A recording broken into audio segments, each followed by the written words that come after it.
રાજકોટની અંદર પ્રથમ સૈનિક સ્કૂલની મંજૂરી સંરક્ષણ મંત્રાલય દ્વારા આપી દેવામાં આવી છે અને જે અંતર્ગત રાજકોટ ભાવનગર હાઈવે પર આવેલી ભરાડ સ્કૂલને સૈનિક સ્કૂલ તરીકે વિકસાવવામાં આવશે અને આ સૈનિક સ્કૂલ રાષ્ટ્રીય ધોરણો અનુસાર મેદાન, આવાસો અને વ્યાયામ શાળાઓથી સજ્જ હશે, જેનો મુખ્ય ઉદ્દેશ્ય ગુજરાતમાંથી વધુને વધુ સૈનિકો તૈયાર કરવાનો છે। સૌરાષ્ટ્ર ક્ષેત્રની અંદર આ ત્રીજી સૈનિક સ્કૂલ હશે, જેનો હેતુ વધુને વધુ વિદ્યાર્થીઓને સૈનિક સ્કૂલની અંદર પ્રવેશ આપી અને તેમને રાષ્ટ્રીય સંરક્ષણ અકાદમી અને અન્ય સંરક્ષણ અકાદમીઓ માટે તૈયાર કરવાનો છે।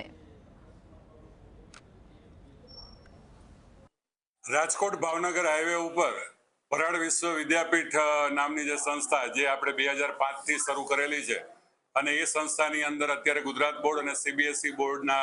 વિદ્યાર્થીઓ અભ્યાસ કરી જ રહ્યા છે। એ જે સંસ્થા છે એ કુલ 16.5 એકરની અંદર મોટું કેમ્પસ છે અને એ કેમ્પસની અંદર આપણને આ વર્ષથી સૈનિક સ્કૂલની મંજૂરી મળેલી છે, જે રાજકોટની સૌપ્રથમ સૈનિક સ્કૂલ અને સૌરાષ્ટ્રની આ ત્રીજી સૈનિક સ્કૂલની આપણે શરૂઆત કરવા જઈ રહી છીએ।